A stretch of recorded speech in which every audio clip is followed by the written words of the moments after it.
Tem pão, senhor? Pediu a viúva faminta, e o fazendeiro respondeu: podem entrar. E naquele instante o mundo parou para testemunhar um milagre silencioso, tão singelo quanto a necessidade humana e tão poderoso quanto a mais rara das virtudes. Você lembra de um tempo em que a poeira não era apenas sujeira que cobria o chão, mas o espectro da morte, levantando-se em nuvens secas a cada passo, ofuscando o sol e cobrindo os campos de um cinza desesperador? Era este o cenário que envolvia a pequena propriedade de Josué, um fazendeiro de poucas palavras e mãos calejadas, cuja terra, por um capricho da natureza ou talvez por uma teimosia divina, ainda conseguia dar algum fruto, enquanto o resto da região murchava sob o peso da seca. Antes de mergulharmos nos detalhes daquele dia que mudaria a vida de 3 almas perdidas, se esta história lhe toca o coração, deixe seu like e comente de qual cidade você está assistindo. Isso nos ajuda a espalhar a mensagem de resiliência e fé. Não se esqueça de se inscrever para acompanhar o desenrolar completo desta jornada. Josué não era um homem dado a devaneios ou sentimentalismos. Seus dias eram medidos pelo sol e pela força do seu próprio braço. Tinha testemunhado a miséria alheia se intensificar nos últimos meses. Caravanas de famílias magras passavam pela estrada de terra batida, olhando para sua cerca com olhos que misturavam súplica e inveja. Ele tinha muito pouco, na verdade, apenas o suficiente para sobreviver até a próxima estação, se a chuva viesse.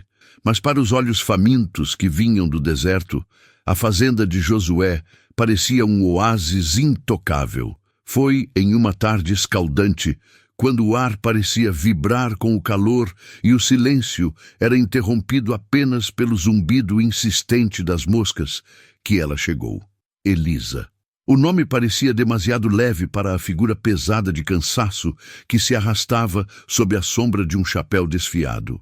Ela carregava no colo a filha mais nova, que mal pesava, e arrastava pela mão um menino de uns 7 anos, cujos joelhos esfolados contavam a história de uma caminhada longa demais. A roupa dela, antes talvez um vestido decente, estava agora suja de terra e suor, pendurada sobre uma estrutura óssea que a seca havia revelado. Josué estava na varanda, sentado em sua velha cadeira de balanço de madeira, tentando encontrar algum alívio na pouca sombra que a casa projetava. Viu a figura aproximar-se lentamente do portão de madeira que rangia sob a poeira. O coração dele não apertou imediatamente, ele tinha se acostumado à visão do sofrimento. Ele esperou que ela pedisse água, como muitos faziam, ou talvez um pedaço de fruta estragada que ele jogaria fora. Mas Elisa não pediu água. Ela parou a poucos metros da cerca, incapaz de cruzar a linha invisível que separava a escassez da sobrevivência. A menina no colo tossiu um pouco, um som seco e assustador. O menino se escondeu atrás das pernas da mãe. Josué percebeu que, apesar da situação deplorável, havia nela um resquício de orgulho. Ela não estava mendigando, estava pedindo por misericórdia de forma digna. Ela limpou a garganta e, quando falou, a voz era um fio tênue quase quebrado, carregado pela força do vento quente. "Tem pão, senhor?" pediu a viúva faminta, a pergunta carregada de anos de privação e a humilhação de ter que pedir por algo tão básico. Os olhos dela, fundos e escuros, fixaram-se nos dele, sem desviar, transmitindo não apenas a fome dela, mas a urgência da fome de seus filhos. Era um olhar que não podia ser ignorado, pois era despojado de qualquer falsidade. Josué inclinou-se para a frente na cadeira. Ele levou um tempo considerável para responder, um silêncio que, para Elisa, deve ter soado como uma eternidade. Um julgamento que definiria se seus filhos teriam, ou não, a chance de ver o nascer do sol no dia seguinte. Ele avaliou o risco. Seu estoque de farinha era limitado. Cada pão que ele distribuísse era um dia a menos de garantia para ele. Ele pensou no seu próprio futuro incerto. Mas então ele olhou para o menino atrás da mãe, que mesmo faminto, segurava um pequeno e murcho raminho de flores selvagens em suas mãozinhas. Um ato de inocência em meio à desgraça.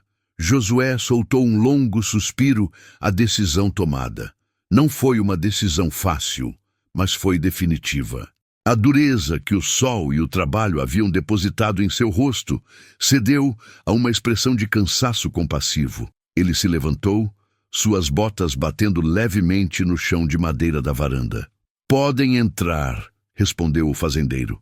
A voz dele era rouca e profunda, mas firme.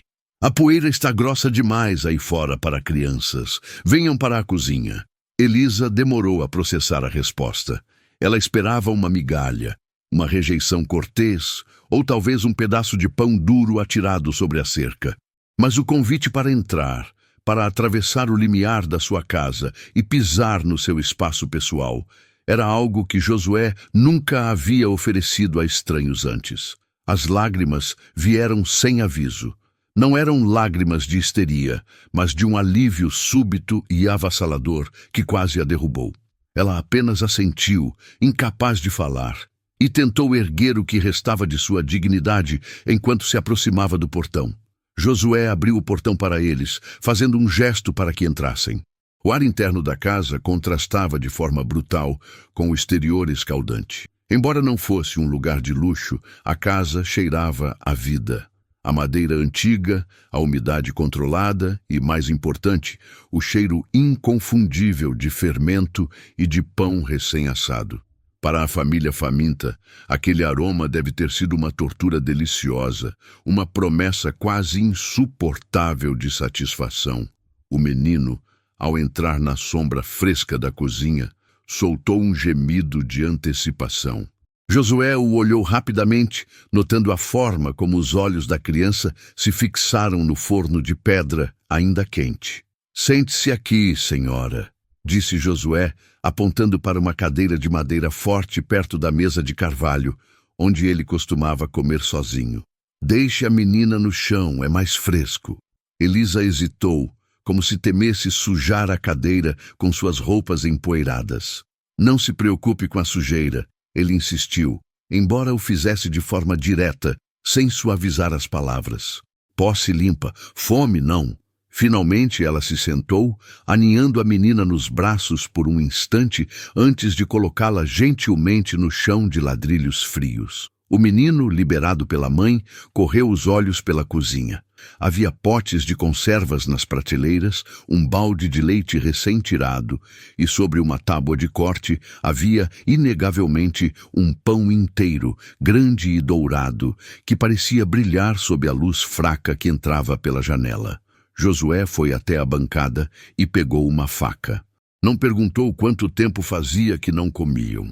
A aparência deles respondia a essa pergunta com uma crueldade assustadora. Ele cortou 2 fatias grossas do pão, a crosta estalando, e colocou-as em pratos rasos. "Comam isso primeiro", ele ordenou, não como um anfitrião, mas como alguém que conhece os perigos de comer demais, rápido demais, após a inanição. Ele encheu 2 canecos com o leite fresco. A cena que se seguiu foi de uma simplicidade dolorosa. O menino agarrou o pão com ambas as mãos, seus dedos tremendo, e começou a mastigar com uma ferocidade quase animal, sem prestar atenção ao leite que Josué havia colocado à sua frente.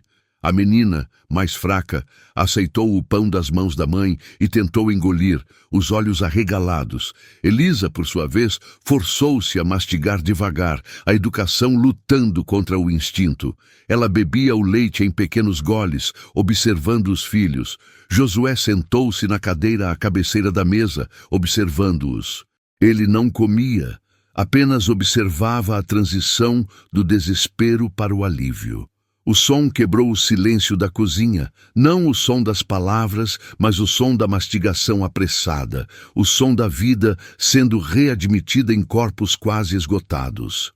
"Meu marido", começou Elisa, sua voz agora um pouco mais forte, engolindo o pão seco. Ela precisava falar, precisava justificar sua presença, sua miséria. "Ele foi levado pela febre no inverno." Deixou-nos só a promessa de que a colheita viria, mas não veio. Josué assentiu, sem olhar para ela.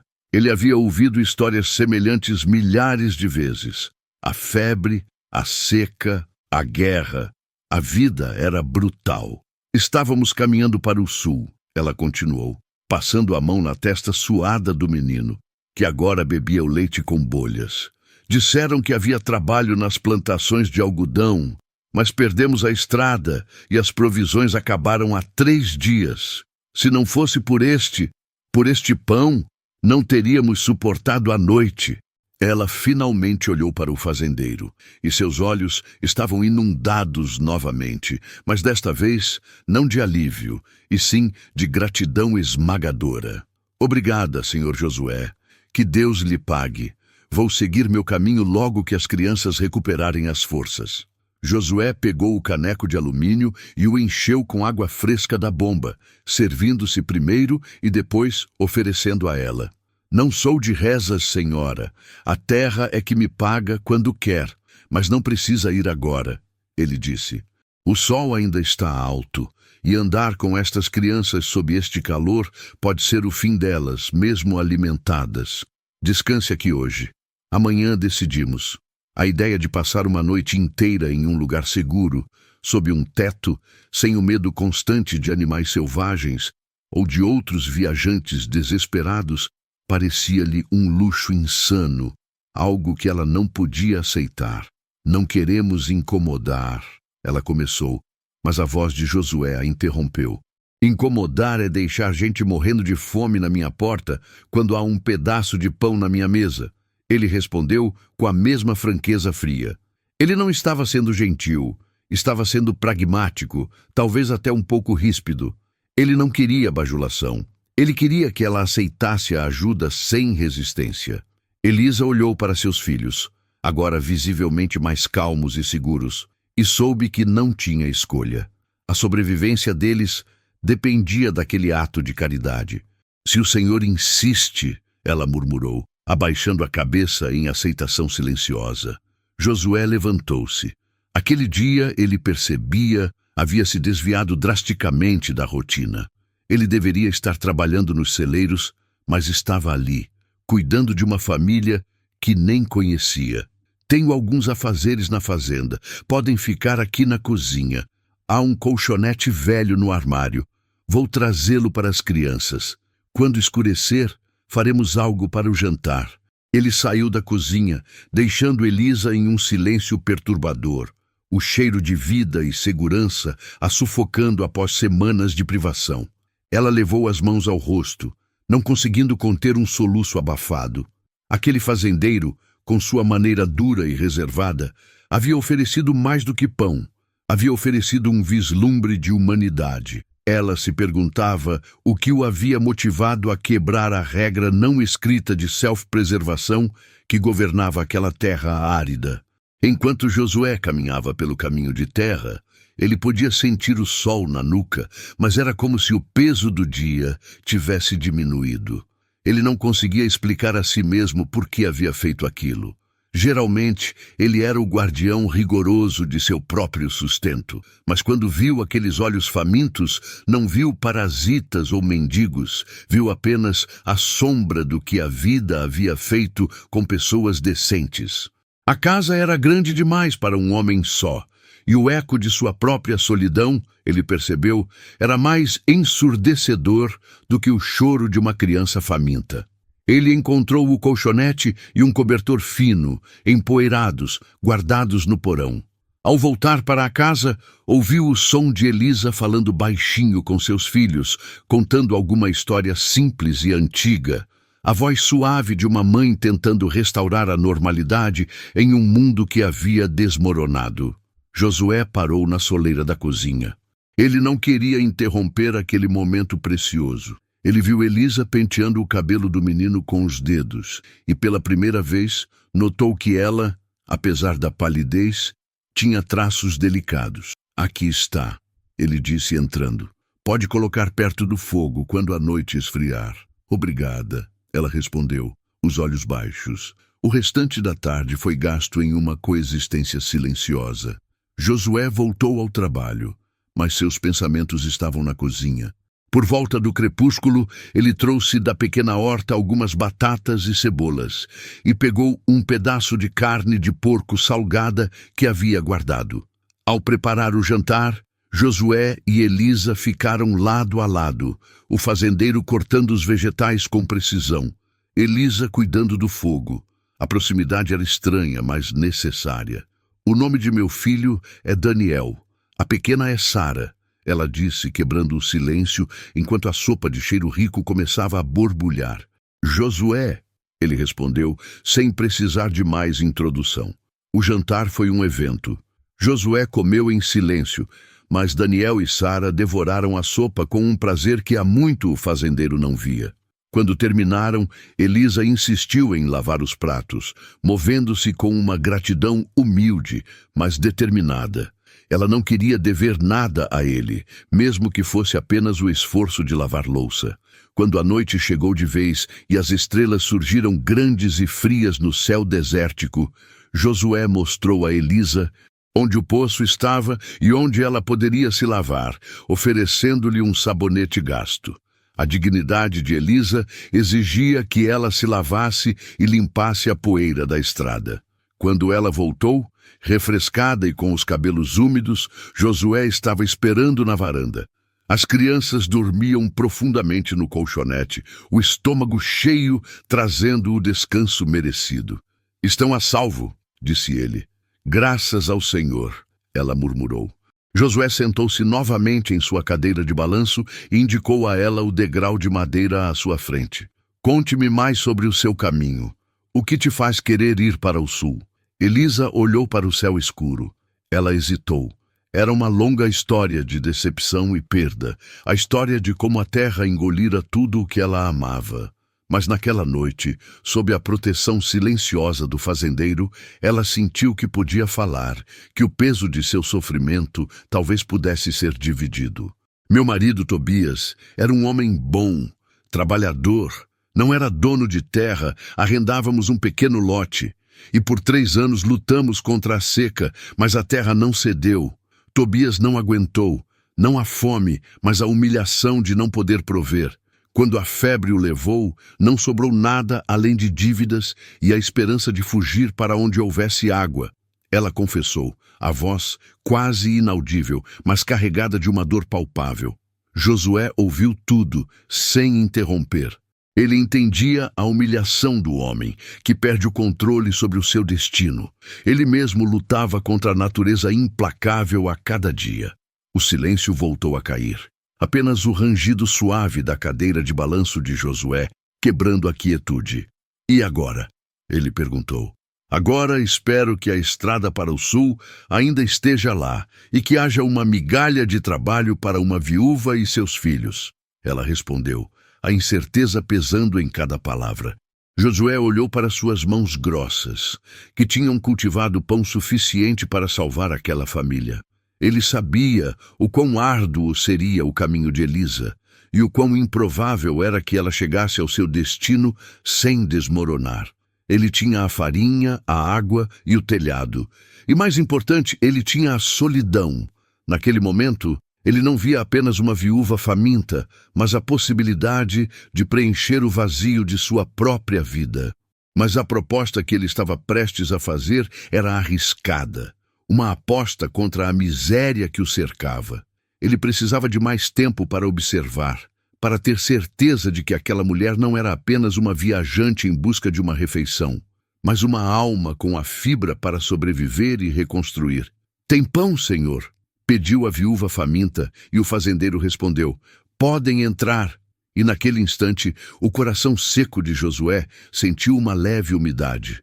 Você lembra de um tempo em que a dignidade valia mais que o ouro e a sobrevivência era uma obra de arte forjada na dor? É nesse cenário, marcado pela poeira das estradas e pelo cheiro forte da terra arada, que a história de Josué, o fazendeiro recluso, e Elisa, a viúva desgarrada, se desenrola. Enquanto a vida lá fora exigia o pagamento de dívidas e a resignação ao infortúnio, Dentro daquela cozinha simples estava sendo tecida uma tapeçaria de esperança inesperada. Se você está aqui, significa que valoriza histórias de resiliência e compaixão. Deixe seu like, comente de qual cidade está assistindo para sabermos até onde a bondade de Josué alcança. E não se esqueça de se inscrever no canal para não perder a jornada completa. Josué quebrou o silêncio. Ele pigarreou, o som áspero e denso contra a calmaria da tarde, tirando-o de suas divagações sobre o futuro. Ele não podia simplesmente entregá-la à estrada. A imagem dos meninos, quietos e famintos, era um peso em sua consciência, um lembrete vívido da fragilidade da vida. Mas ele precisava de mais do que compaixão. Ele precisava de certeza. Ele disse que a estrada para o sul era traiçoeira, especialmente com crianças pequenas e sem carroça adequada.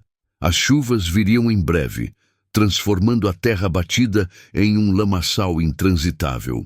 Ele disse que mesmo se ela encontrasse trabalho, os salários seriam miseráveis e a competição feroz.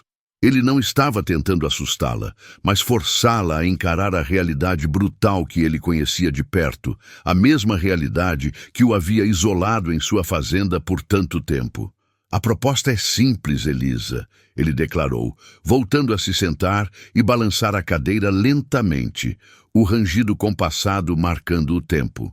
Fique por uma semana inteira para recuperar as forças, para os meninos se alimentarem de verdade. Em troca, você me ajuda com as tarefas leves da casa e da horta. O lugar está grande demais para um só homem.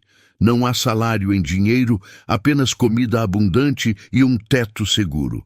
Depois disso, se ainda quiser ir para o sul, eu a ajudarei a seguir seu caminho com provisões. Elisa observou-o com atenção. Não havia lascívia em seus olhos, nem a condescendência que ela esperava de um homem que havia em tamanha desgraça. Havia apenas cansaço e uma estranha, quase dolorosa, dose de pragmatismo. Ela pensou nos filhos, Pedro e Tiago, que mal conseguiam sustentar o próprio peso. Aquele pão, por mais duro que fosse, já havia iniciado um milagre.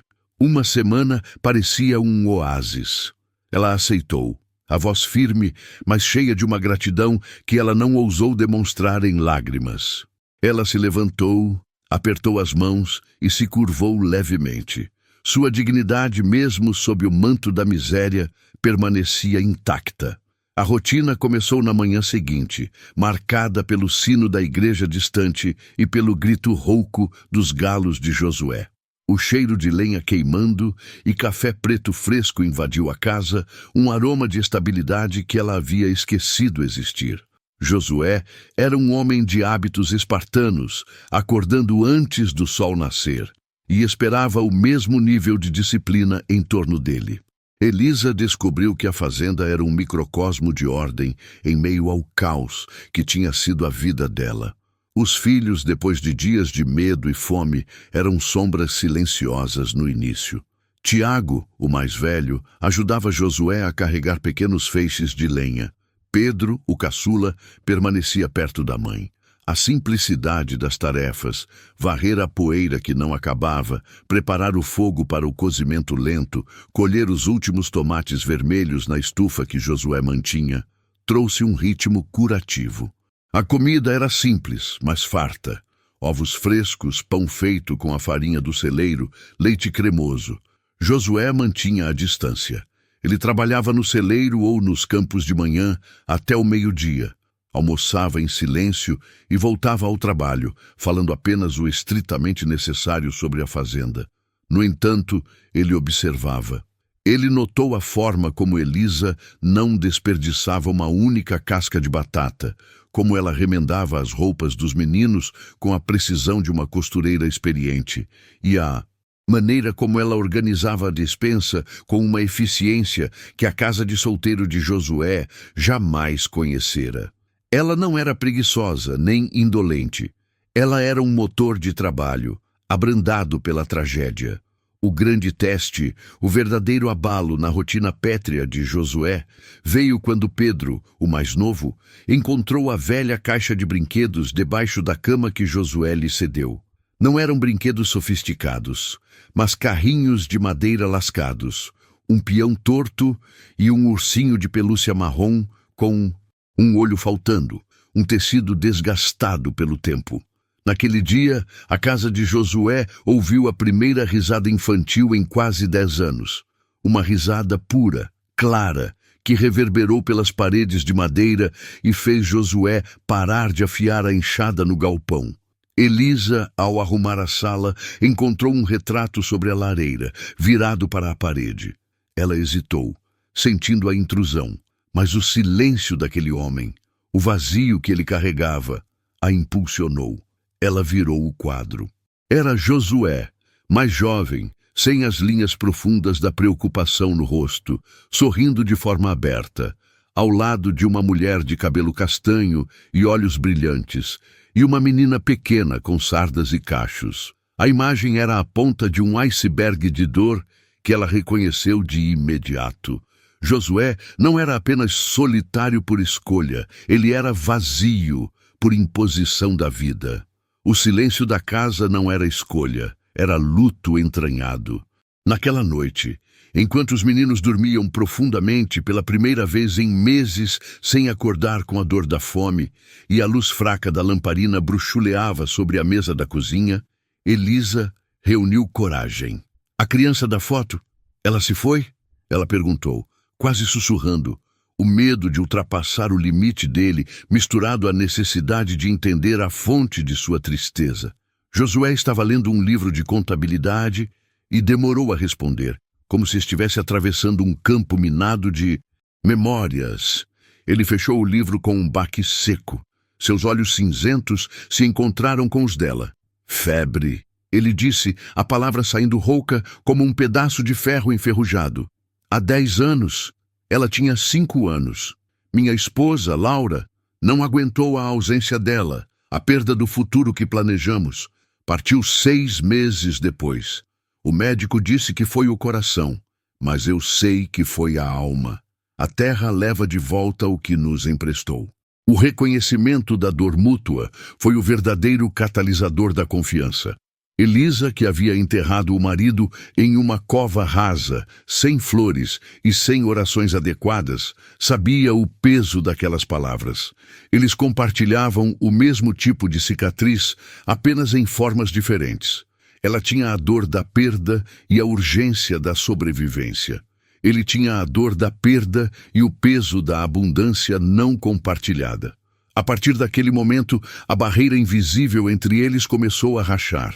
Ao longo da semana, Josué continuou a observação. Ele viu como Elisa não apenas cuidava das tarefas, mas como ela trazia vida ao que estava murcho. Ela replantou as ervas daninhas da janela, costurou uma cortina velha para a despensa e, mais importante, ela usou a pequena quantidade de farinha que ele havia dado para ensinar os meninos a fazer pão, devolvendo à casa o aroma de lar, o cheiro de fermento e açúcar mascavo. Ela não era uma pedinte, era uma administradora nata, esmagada pelas circunstâncias. O 7º dia chegou com uma geada matinal que cobria o telhado e os campos de branco cintilante. Josué chamou Elisa para a cozinha após o café. A atmosfera estava carregada. Ela sabia que a hora da partida havia chegado. Ela havia recuperado as forças e a gratidão a impelia a não abusar da bondade dele. Ela tinha a intenção de agradecer, pegar suas parcas sacolas e partir. Elisa, ele começou passando as mãos no cabelo grisalho, a mesa de pinho servindo como uma barreira física e emocional entre eles. A estrada ainda está lá, mas eu vi como você e os meninos se movem nesta casa. Vocês trouxeram de volta algo que eu pensei ter morrido para sempre. O som, o cheiro de casa de verdade. Você transformou um abrigo em um lar. Ele se inclinou para a frente, a expressão intensa, o medo de ser rejeitado misturado à necessidade pulsante. Eu tenho a terra, tenho as colheitas, mas não tenho ninguém para quem deixar isso, ninguém para quem cultivar com alegria. Eu preciso de uma família, Elisa, e você precisa de um lugar para criar a sua. Ficar por uma semana é uma solução temporária que não resistirá ao inverno. Eu lhe proponho um acordo mais duradouro. O coração de Elisa disparou. Permaneça na fazenda. Josué continuou. E suas palavras eram lentas e pesadas, cada uma delas uma pedra no caminho do futuro incerto. Não como empregada, mas como parceira. Você gerencia a casa, cuida da horta de subsistência e ensina os meninos a ler e a rezar. Eu dou a proteção, o sustento e a segurança que você jamais encontrará sozinha na estrada.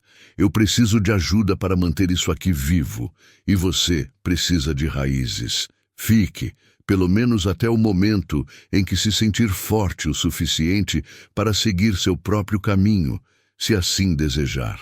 Mas que seja aqui, com dignidade e com pão farto. O ar ficou pesado. Não era apenas um pedido de trabalho.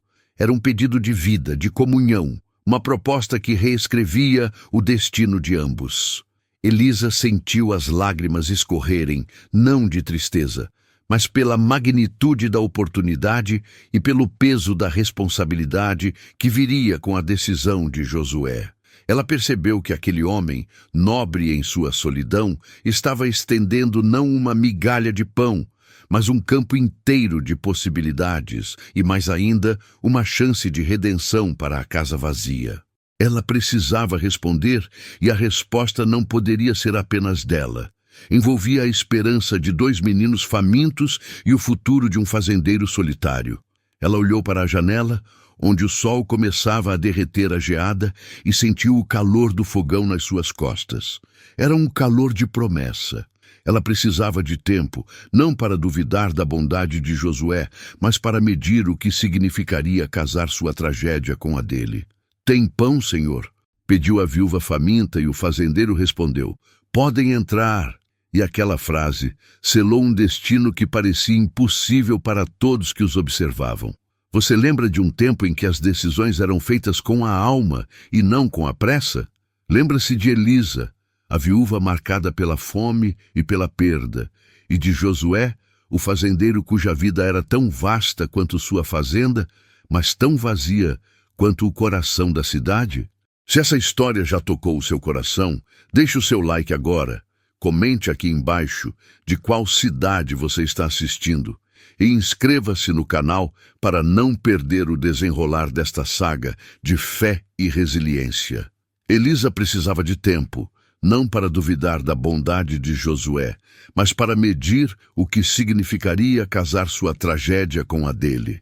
Ela inspirou fundo o cheiro de fumaça de carvalho e terra úmida que pairava na cozinha, e olhou para Josué, cujos olhos esperavam com uma honestidade brutal. Não era caridade o que ele oferecia, era parceria, e isso a atingia com mais força do que a fome jamais atingira. "Eu aceito, senhor Josué, se o senhor aceitar minha condição." Ele não hesitou. "Qual seria?" Ela apertou as mãos, olhando para a lenha que crepitava. "Eu não sou uma hóspede, e meus meninos não são mendigos. Nós seremos contratados, pagos. O trabalho será justo. Eu só aceito o teto e o pão se pudermos provar que o merecemos a cada dia. Meu nome, minha dignidade, foram as únicas coisas que meu marido me deixou. Eu não posso trocá-las por conforto." Josué sorriu. Era um sorriso raro, que chegava aos olhos e parecia afastar anos de neblina daquela face marcada. Ele estendeu a mão grande e áspera sobre a mesa. "Isso é o que eu esperava, Elisa. É por isso que você está aqui. Eu preciso de uma capataz e a fazenda de uma mãe. Meu acordo é que faremos o trabalho juntos e que você terá autonomia. Você não é serva nesta casa. Você é a guardiã do futuro dela." Aquele aperto de mão selou mais do que um contrato de trabalho. Selou uma trégua com o destino. Naquele instante, a fazenda Coração de Milho ganhou um novo pulsar. Nos dias seguintes, a mudança foi visível. A casa que cheirava a poeira e silêncio passou a exalar cheiro de sabão, de pão quente e de vida. Elisa acordava antes do sol, a energia da gratidão movendo-a. Ela limpou o mofo dos cantos, organizou os pertences de Josué, que estavam espalhados com a desordem do homem só, e assumiu a cozinha com a autoridade de quem havia reencontrado seu propósito. Seus meninos, Tomás e Lucas, antes calados e curvados pela desnutrição, começaram a recuperar a cor. O riso de Lucas, agudo e inocente, ecoava pelos corredores. Um som que Josué não ouvia há anos. Josué, por sua vez, via a fazenda se transformar de dentro para fora. Elisa não apenas cozinhava e limpava, ela gerenciava. Ela tinha um senso prático que ele, afogado em números e na solidão do campo, havia perdido. Ela começou a supervisionar os trabalhadores que, inicialmente céticos e desconfiados daquela mulher da estrada, logo a respeitaram pela sua justiça e pela sua força. Ela não pedia que fizessem o que ela mesma não faria. Muitas vezes, Josué a encontrava de botas enlameadas, ajudando a debulhar milho ou a consertar cercas, suas mãos, pequenas, se movendo com uma agilidade surpreendente. O fazendeiro, acostumado a comer refeições solitárias sob o peso do silêncio, agora se sentava à mesa grande.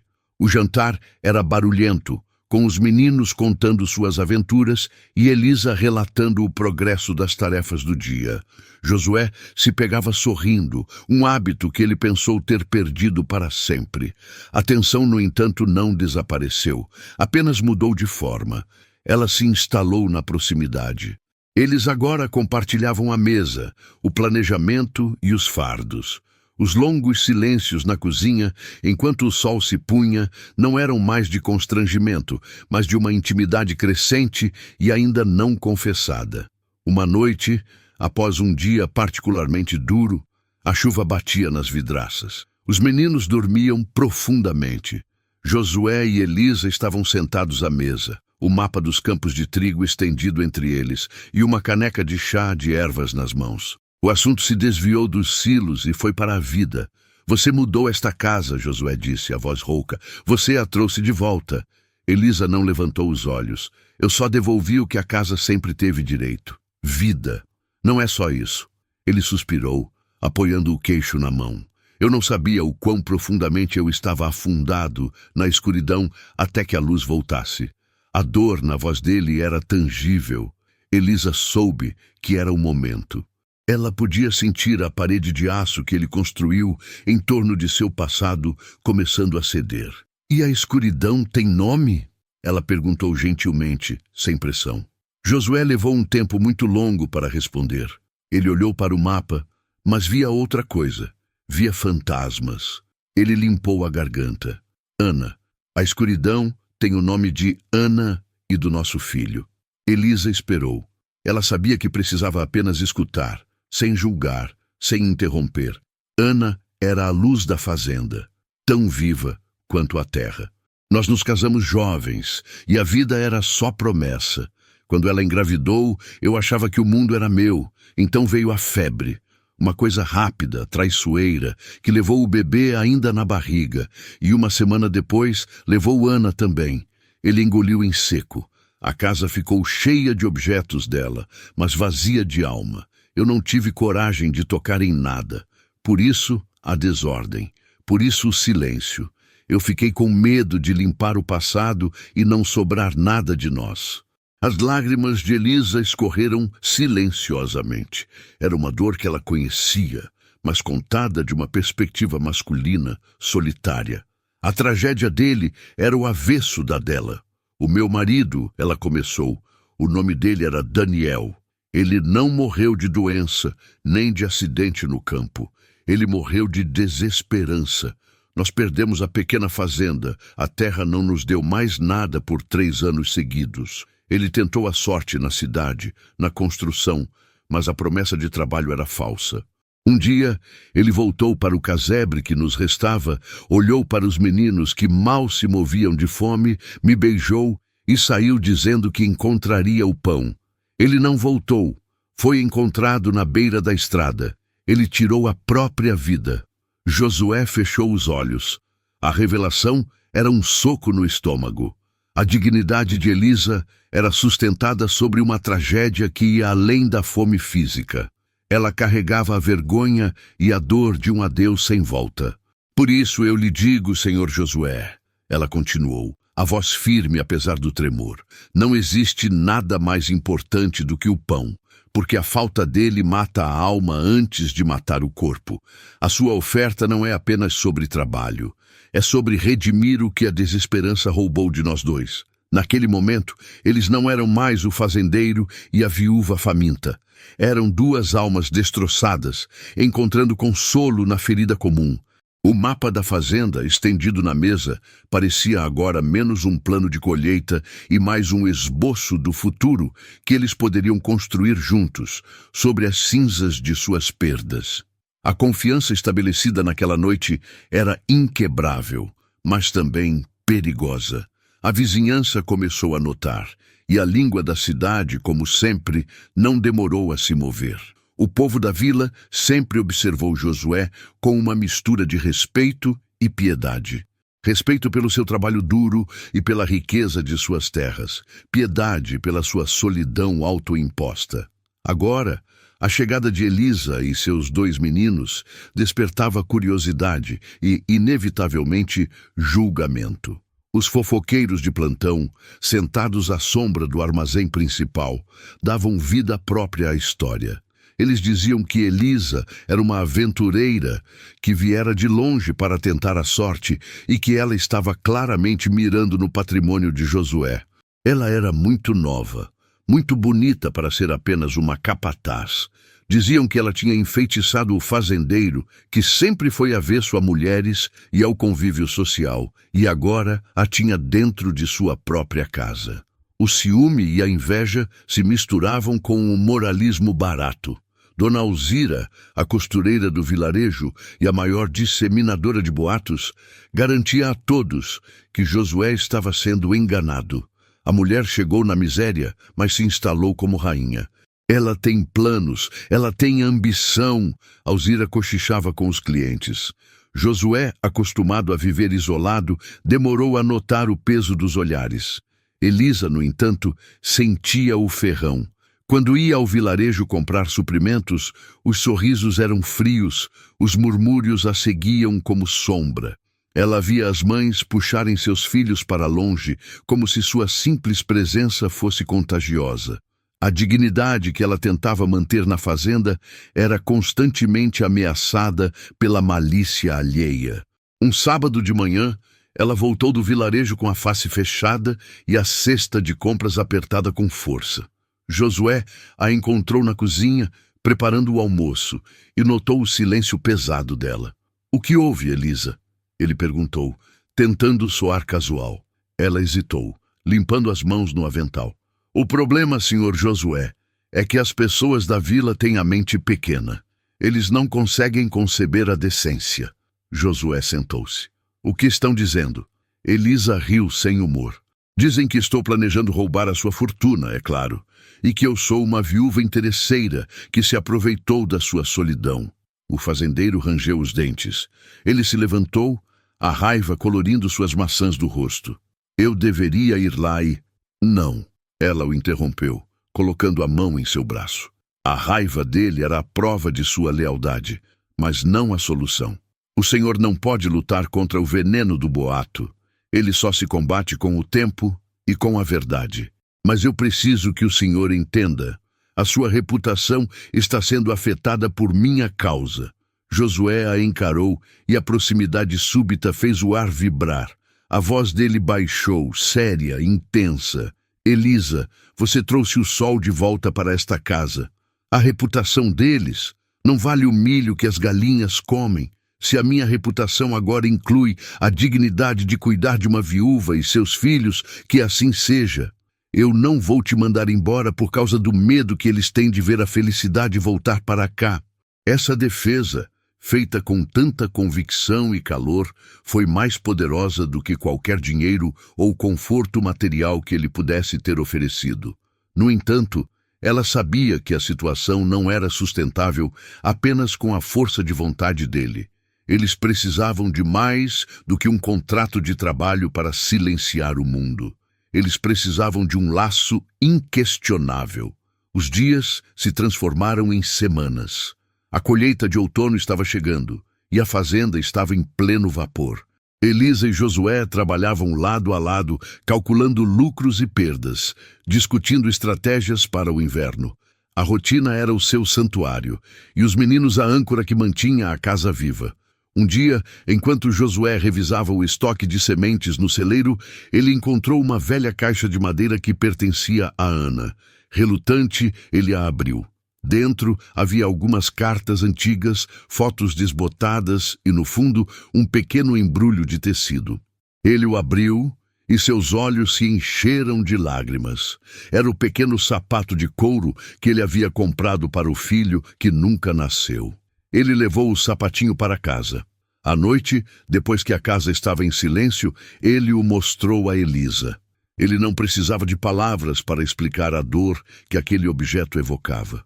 Ana queria que a gente tivesse uma família grande, ele murmurou, a voz quebrada. A ironia é que a vida me deu uma família, mas não me deu a coragem de assumi-la completamente. Elisa pegou o pequeno sapato nas mãos, sentindo a textura do couro macio, a promessa desfeita que ele representava. Ela olhou para Josué, o fazendeiro forte e solitário, agora vulnerável, e percebeu que a redenção dele passava por aceitar a vida que a providência, através de sua própria miséria, havia lhe enviado. Eles não estavam mais falando sobre trabalho ou pão, estavam falando sobre o futuro e sobre o peso do passado. Você não precisa de coragem, Josué. Você precisa de um motivo. O pão pode sustentar a vida, mas a fé sustenta a esperança. Eu não sei o que vai acontecer amanhã, mas sei que você é um homem bom. Se o mundo precisa de um laço para nos entender, se eles precisam de um rótulo para nos respeitar, então talvez seja hora de dar a eles o que eles precisam para nos deixar em paz. Mas que isso venha do coração e não do medo. Aquelas palavras pairaram no ar, carregadas de significado. Elisa não pedia nada, mas oferecia tudo. Sua lealdade, sua força e, acima de tudo, o futuro que ela acreditava que eles mereciam. Ela estava pronta para casar sua tragédia com a dele, transformando duas dores separadas em uma única, forte promessa. Josué olhou para Elisa e viu em seus olhos não a viúva faminta da estrada, mas a mulher que tinha a chave para destrancar a vida que ele havia trancado há anos. A decisão final estava em suas mãos, e ela exigiria um sacrifício de sua solidão. Ele sabia que para proteger Elisa e os meninos do veneno da vila, ele teria que fazer mais do que apenas dar-lhes trabalho. Ele teria que dar-lhes um nome e um lar definitivo. Ele teria que reconstruir finalmente a família. O fazendeiro fez: "Tem pão, senhor?" pediu a viúva faminta, e o fazendeiro respondeu: "Podem entrar." E selou o destino de uma vila inteira naquela noite fria com uma única palavra. Você lembra de um tempo em que a honra e o nome eram mais pesados que o ouro e que a decisão de um homem podia ressoar por gerações? Josué fitou Elisa, e a quietude da sala engoliu o som da lareira crepitante. Aquele momento não pedia romance, mas sim um juramento solene, a aceitação mútua de duas vidas marcadas pela perda, buscando refúgio na resiliência um do outro. Ele acenou, e a palavra que ele pronunciou não foi um pedido, mas uma afirmação que carregava o peso da terra que ele lavrava. Ele disse: "É tempo." Este é o momento de mergulhar na história de como a fé de uma viúva e a gentileza de um fazendeiro transformaram a paisagem da amargura. Se você está sentindo a força desta narrativa, já deixe o seu like para mostrar que histórias de valor humano importam. Comente aqui embaixo de qual cidade você nos assiste e não se esqueça de se inscrever no canal e ativar as notificações para não perder o desenrolar desta jornada intensa. Josué não precisou de um discurso. A verdade estava impressa em seus olhos, revelando o caminho que ele havia tentado evitar por anos. Ele estendeu a mão, e Elisa a aceitou com a mesma firmeza que ela usava para colher os frutos mais difíceis. Ali, naquele calor suave, eles fizeram um pacto de silêncio e compromisso. Não era apenas sobre amor, era sobre a construção de um muro contra o julgamento do mundo e a fundação de um lar seguro. A solidão de Josué desmoronou e ele sentiu pela primeira vez em muito tempo o peso agradável de ter responsabilidades que iam além de si mesmo.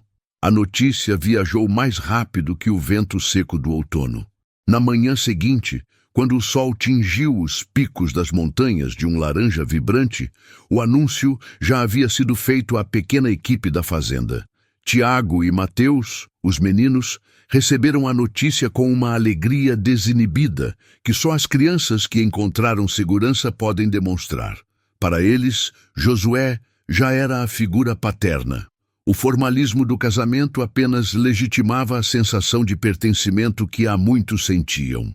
O casamento seria simples, discreto, realizado pelo pastor da aldeia na própria fazenda, longe dos olhares curiosos e maldosos do povoado.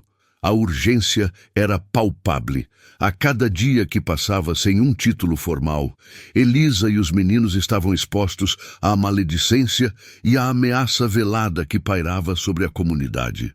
O problema, porém, não era como Josué e Elisa se sentiam, mas sim como a vila reagia à insolência da felicidade deles. A vida na vila de Águas Claras era regida por uma hierarquia rígida, onde o sucesso de Josué era tolerado apenas porque ele se mantinha isolado e sem herdeiros diretos. A viúva, a estranha, vinda do nada para usurpar a posição do solteirão mais rico, era um escândalo inaceitável. Gideão, o vizinho e antigo pretendente da fazenda, sentiu a notícia como um golpe pessoal. Ele havia investido anos na paciência, esperando que a solidão e a idade levassem Josué a vender a terra ou a deixá-la abandonada. Agora, a simples presença de Elisa e a perspectiva de herdeiros legítimos destruíam seus planos meticulosos. A atmosfera na vila mudou de curiosidade para hostilidade aberta. O cheiro de pólvora parecia se misturar ao aroma de fumaça das chaminés. Quando Josué desceu à vila para buscar as provisões necessárias para a pequena cerimônia e para o inverno, ele sentiu o silêncio pesado e os olhares cortantes. O ferreiro, que costumava cumprimentá-lo com um sorriso, agora trabalhava a bigorna com uma fúria silenciosa, sequer levantando a cabeça. O comerciante de grãos, um homem que devia muito a Josué por créditos concedidos em épocas de seca, hesitou antes de pesar a farinha. "É verdade, Josué?"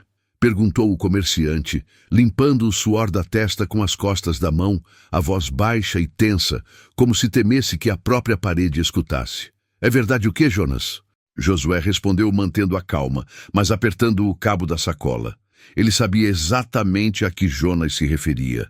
"Sobre a viúva, que vocês vão oficializar." Jonas olhou ao redor, os olhos fugindo do de Josué. "As pessoas não estão gostando, meu amigo. Não é o costume. Estranhos não deveriam tomar o lugar de quem é daqui." Josué colocou as moedas pesadas sobre o balcão. Ele não precisava defender Elisa ou a si mesmo para Jonas, o medroso. Ele precisava apenas ser firme. "A terra é minha, Jonas. E a decisão de quem está na minha casa também. Se você tem medo da opinião alheia, talvez devesse refletir sobre a lealdade que deve ao homem que o alimentou nos tempos difíceis." A voz de Josué era baixa, mas carregada de uma autoridade que calou o balcão. "Vou me casar no final da semana. Espero que você e sua família estejam bem. Caso contrário, entendo que a escolha é de vocês." Ele deu as costas. O som de suas botas na rua de terra batida, quebrando o silêncio opressivo. A tensão explodiu algumas horas depois, quando Josué passava pela taverna, o epicentro da maledicência. Gideão estava lá, apoiado no portal, a postura desafiadora, cercado por um grupo de homens que pareciam bebericar mais coragem do que cerveja. O sol da tarde refletia no rosto azedo de Gideão. Ora, ora. O fazendeiro voltou ao rebanho. Zombou Gideão, a voz carregada de veneno, alta o suficiente para garantir que todos ouvissem. Ou devo dizer, o fazendeiro caiu na armadilha da forasteira astuta. Dizem que ela nem tem o luto respeitável. Troca um túmulo fresco por uma cama quente em tempo recorde. Josué parou, o corpo virando-se lentamente. A ira ferveu sob sua pele, mas ele a manteve sob controle. Ele se lembrava do motivo, do laço que ele estava construindo. Responder à violência com violência era exatamente o que Gideão esperava. Cuide dos seus negócios, Gideão. Josué disse, a voz monótona e perigosa. Os meus negócios são a moral desta vila, Josué, e a moral é que gente de fora não vem aqui tomar o que não lhe pertence. Você não sabe nada sobre essa mulher. O que aconteceu com o marido dela?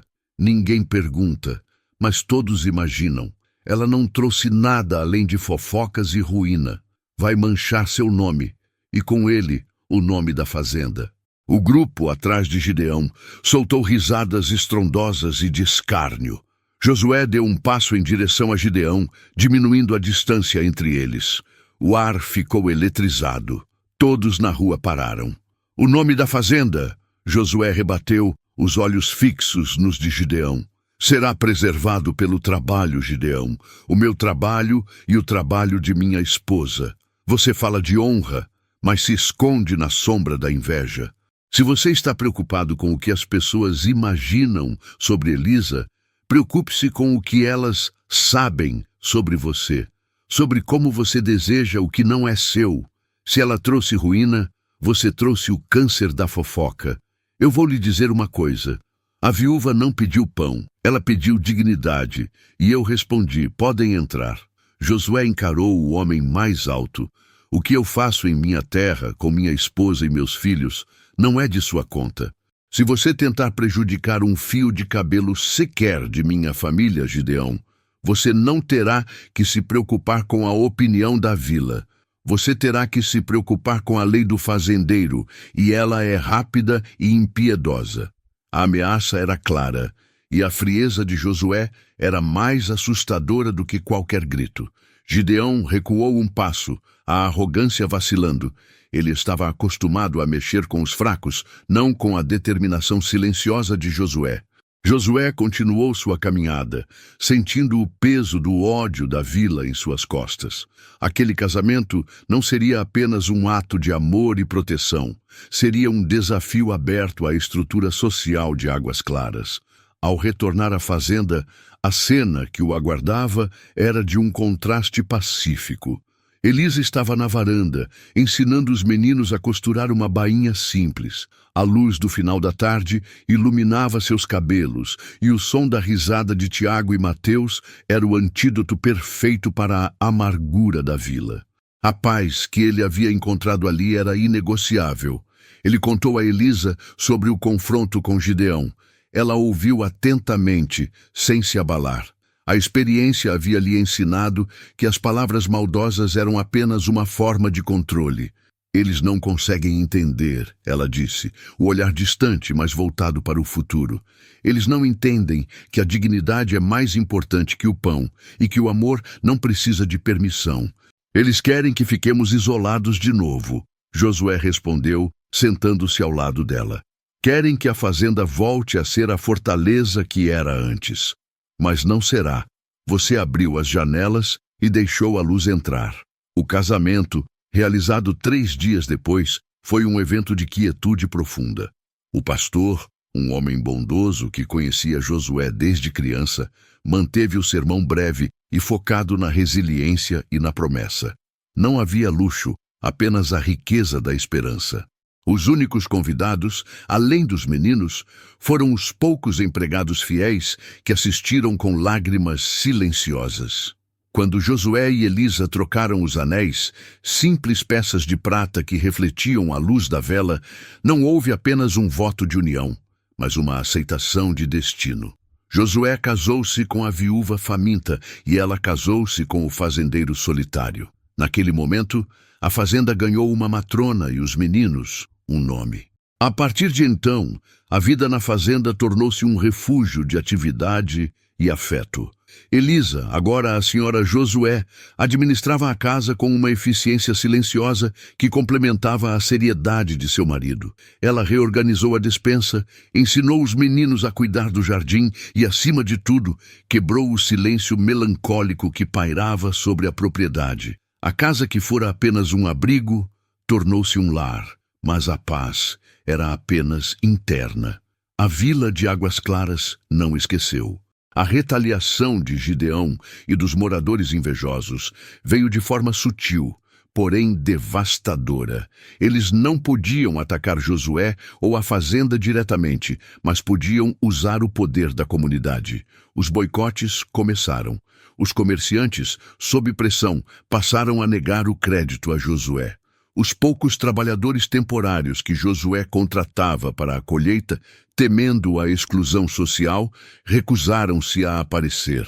A rede de apoio que sustentava a fazenda, embora Josué sempre fosse o provedor principal, começou a desmoronar.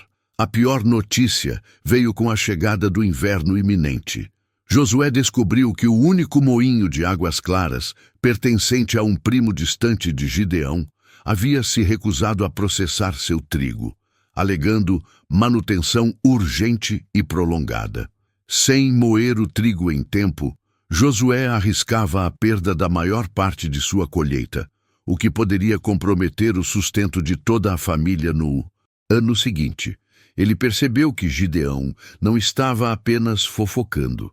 Ele estava tentando estrangular a fazenda economicamente, forçando Josué a se render, a desistir da viúva e de seus filhos, ou a ver todo o seu patrimônio desmoronar.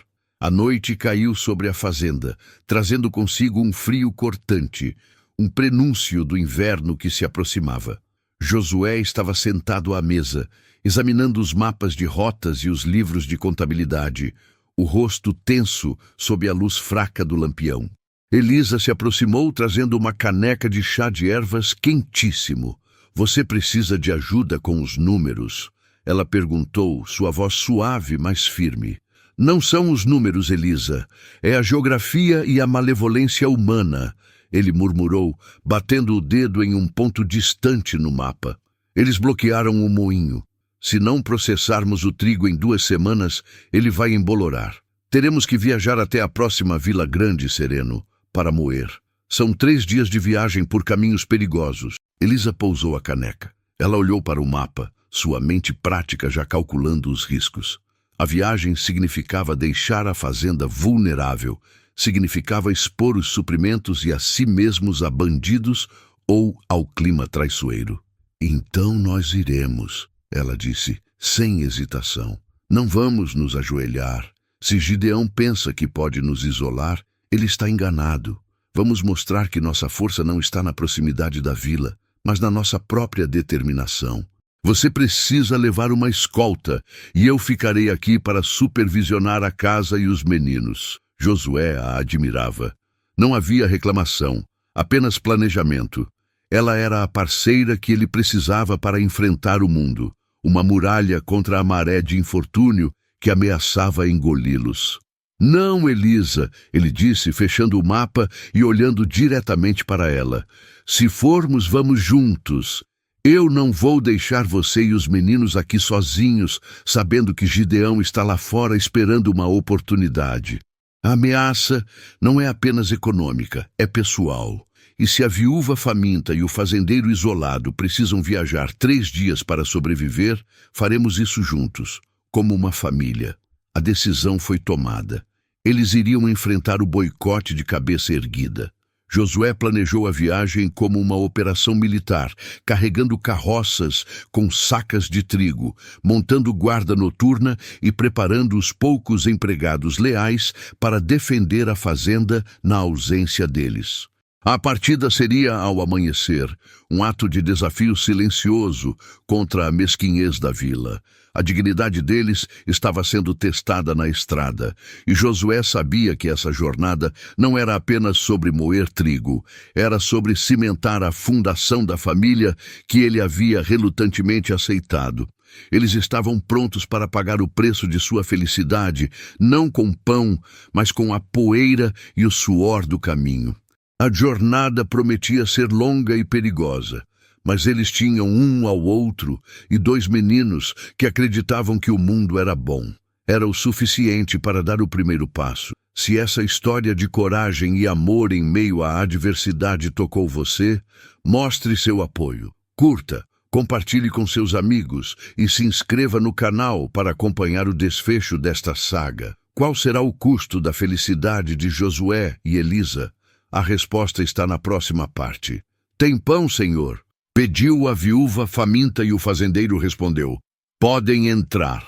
Foi o preço de uma nova vida, uma jornada que começava sob o manto frio da madrugada.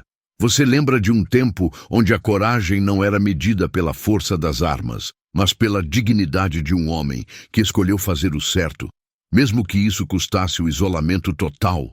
O cheiro da geada e do orvalho pairava sobre a fazenda quando Josué subiu na carroça. Ao seu lado, Elisa segurava forte os meninos que, alheios à gravidade da situação, viam a viagem noturna como uma grande aventura. Os poucos empregados leais acenavam com os olhos mareados, sabendo que a ausência do fazendeiro era um risco, mas a necessidade de moer o trigo era urgente. Josué sentia o peso de cada saco, não apenas pelo grão que continha, mas pela esperança que representava. Se esta saga de resiliência e a busca por um propósito maior toca o seu coração, mostre o seu apoio deixando o seu like. Comente de qual cidade você está assistindo para sabermos até onde essa história de fé alcançou e se inscreva no canal para não perder o desfecho desta jornada. A poeira e o suor do caminho estavam prestes a se tornar a nova realidade da família. A estrada era ingrata, feita de cascalho solto e sulcos profundos. O ranger das rodas da carroça era o único som que quebrava o silêncio opressor da natureza, ecoando a tensão que pairava entre Josué e Elisa. Ele, sempre prático, mantinha os olhos fixos no horizonte que demorava a clarear, sua mandíbula cerrada, refletindo a raiva silenciosa pelo boicote. Eles eram um fazendeiro próspero, agora reduzido a andar 3 dias para conseguir o que estava a menos de 1 hora de distância.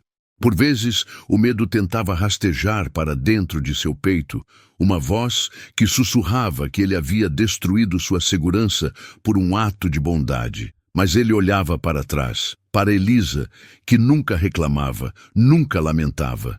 Ela apenas oferecia um sorriso cansado, envolto no calor de um xale de lã e dizia: a estrada é longa, meu Josué, mas o nosso destino é leve.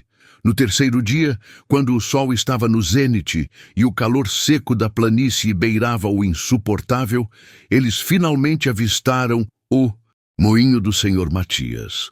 Era uma construção antiga, à beira de um rio caudaloso, isolada de qualquer vila por quilômetros. O moinho girava lentamente, produzindo um ruído ritmado que parecia música para os ouvidos de Josué. O Senhor Matias, um homem barbudo e de mãos calejadas que nunca se metia nos assuntos das vilas, recebeu-os com cautela. Ele ouviu a história de Josué sem interromper, observando a viúva e os meninos com uma ternura velada. Matias finalmente coçou a barba e disse: a história de vocês chegou até aqui, Josué, e não é a primeira vez que soube da mesquinhez daquela vila de onde você veio. Eles se afogam na própria inveja. A revelação do alcance do boicote atingiu Josué com a força de um soco. Não era apenas o moinho local. As vilas vizinhas também haviam sido coagidas pelos comerciantes de sua terra natal, que espalharam a mentira de que Josué estava falido e desesperado. O fazendeiro havia se tornado um pária por ter ousado ser generoso. Matias, no entanto, disse que para ele a única moeda era o caráter. Ele prometeu moer todo o trigo deles. E, em um gesto inesperado, ofereceu um preço justo, recusando-se a explorar a desgraça deles. Enquanto os sacos eram descarregados, Josué e Elisa sentaram-se à beira do rio. Pela primeira vez em dias, ele se permitiu baixar a guarda. Eu sinto muito, Elisa, ele confessou, a voz rouca. Eu estraguei tudo. Eu perdi a minha comunidade, a minha segurança, por causa de um impulso. Elisa colocou a mão dele sobre a sua, a aspereza da sua pele contra a dele. Josué, você não perdeu a sua comunidade, você a encontrou.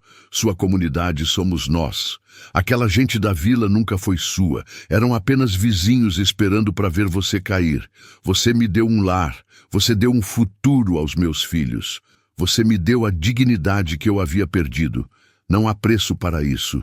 A reflexão de Elisa acendeu uma luz fria na escuridão do desespero de Josué. Ele percebeu que a decisão de dar o pão à viúva não havia sido um erro impulsivo, mas o divisor de águas que o forçara a ver a podridão da sociedade em que vivia e a verdadeira beleza do que ele poderia construir. A viagem de volta foi diferente.